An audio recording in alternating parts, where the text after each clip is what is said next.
KHOU 11 News at 5:30 starts now. Police arrest a man believed to be the gunman who shot at 3 Precinct 4 deputies, killing one of them. Plus, legendary Mexican singer Vicente Fernandez passed away. How Houston is remembering the mariachi icon. And in the Midwest, efforts shift from rescue to recovery after more than 24 tornadoes struck 6 states this weekend. Hello, I'm Grace White. Thanks for joining us. We begin with new developments in a shooting that left 1 Precinct 4 deputy dead and 2 others injured. Police say they've arrested the suspected gunman. Houston police announced the man believed to be the officer's killer was taken into custody this afternoon. They have not released his name or the charges he would be facing. In October, the 3 Precinct 4 deputies were working an extra security job outside a North Houston nightclub. That's when they were ambushed from behind. Deputy Kareem Atkins died at the scene. Deputies Daryl Jarrett and Jaquim Barthen were shot and treated at the hospital. Both officers have since been released from the hospital and are continuing to recover. HPD says there will be a briefing tomorrow on the arrest. We'll, of course, keep you updated. Time now to talk about the weather. Live look at the Williams Tower in West Houston. We can see the sun setting there on what's been a gorgeous day. Kim Castro is joining us now. This cool and crisp weather is just beautiful. But Kim, how long will it last? It's just beautiful, but just fleeting.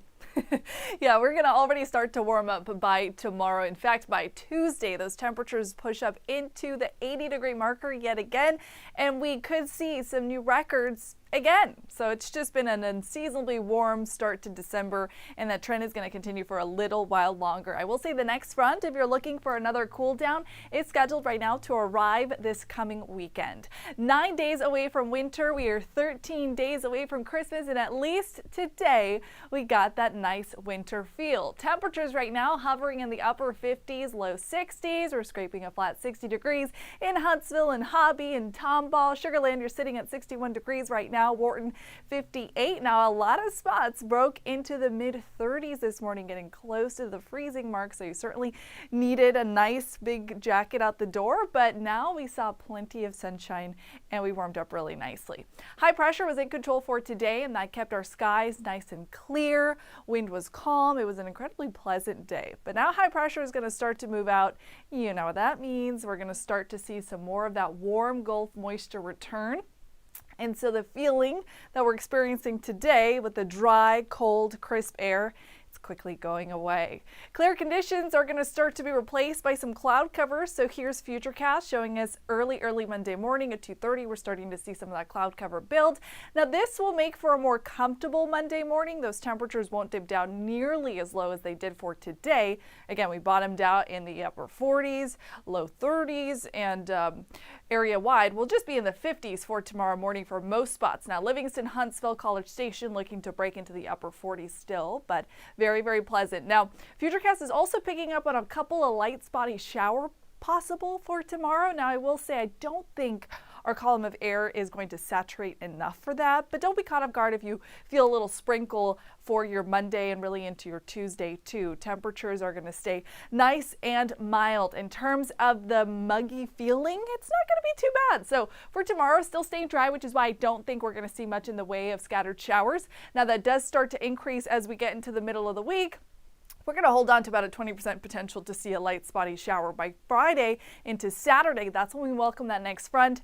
Rain chances are going to start to go up. Temperatures are going to start to go down. But for now, at least for the next 6 to 10 days, we're still going to be slightly above average. That warm weather now pushing towards the east, towards Florida. But look at those high temperatures for the next 5 days. Thursday, we could break another record with that 82 degrees there. So we still get a relatively mild start to the work week, but just know that muggy warm feeling we had last week, it returns for this week, at least through Thursday. We're looking at that next front to come in Saturday, ramping up those chances for rain to 40%. Grace? Ojalá que mi amor no te vuelva y te olvides de mí para siempre.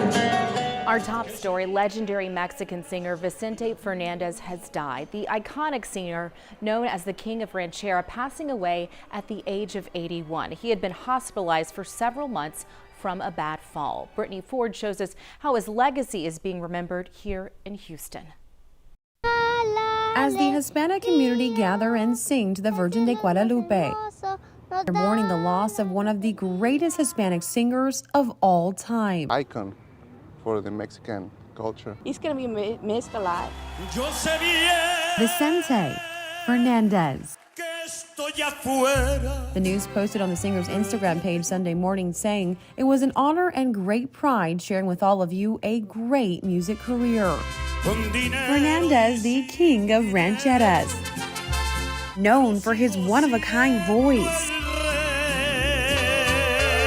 His voice, pretty voice. I mean, whenever he would sing sometimes without the mic, and you can hear him real loud. Formally retiring in 2016, the singer is a winner of 8 Latin Grammy Awards with reports of selling more than $50 million worth of records.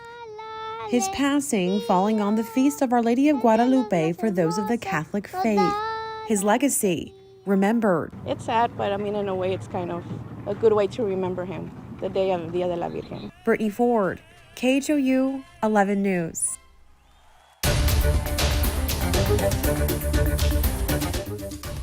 The desperate search for survivors continues as more than 100 people are feared dead after historic tornadoes devastated Kentucky and a string of states in the Midwest and the South. Laura Podesta is at the center of the damage in Mayfield, Kentucky. Joyful and triumphant. Less than 2 weeks before Christmas, 2 congregations prayed outside the ruins of this church in Mayfield, Kentucky Sunday. A part of us has been taken. The community is grieving after Friday night's massive tornado leveled the small city. There are tears, but there are also hugs. Search and rescue workers looking for survivors across the region are battling against time and hoping for miracles. Our emergency management people are out there going door to door, but there aren't any doors. Kentucky Governor Andy Beshear warns the state's death toll could top 100. A lot of this is going through the blocks and the rubble, if you can reach it, and trying to see if there are people there, dead or alive. The twister wiped out a candle factory where more than 100 people worked ahead of the holidays. Authorities found 40 survivors there on Saturday.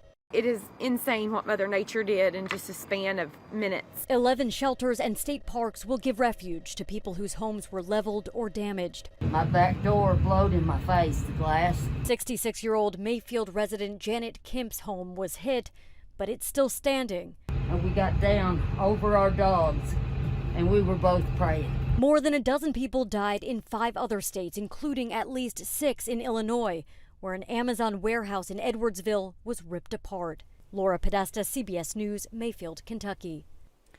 President Biden said his administration would do everything it can possibly do to help the states hit by those tornadoes. If you would like to lend a hand in the recovery efforts, head to our website, KHOU.com.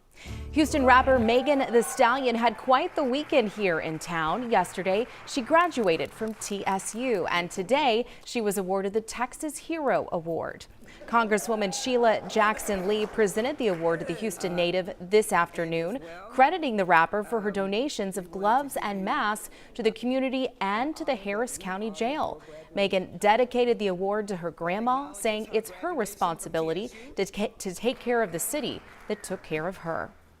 And check this out. The first B-Cycle art station is now available in Houston's East End. It's a bike rack designed by local artists that is a part of the community program to connect residents to public art and small businesses. During the unveiling, East End students were surprised with a donation of 36 bicycles and helmets from nonprofit Wellness on Wheels. This is the first of 7 B-Cycle art stations that will be in the East End district. That's all we have for now. We have more news coming up tonight at 10:30. Hope to see you then.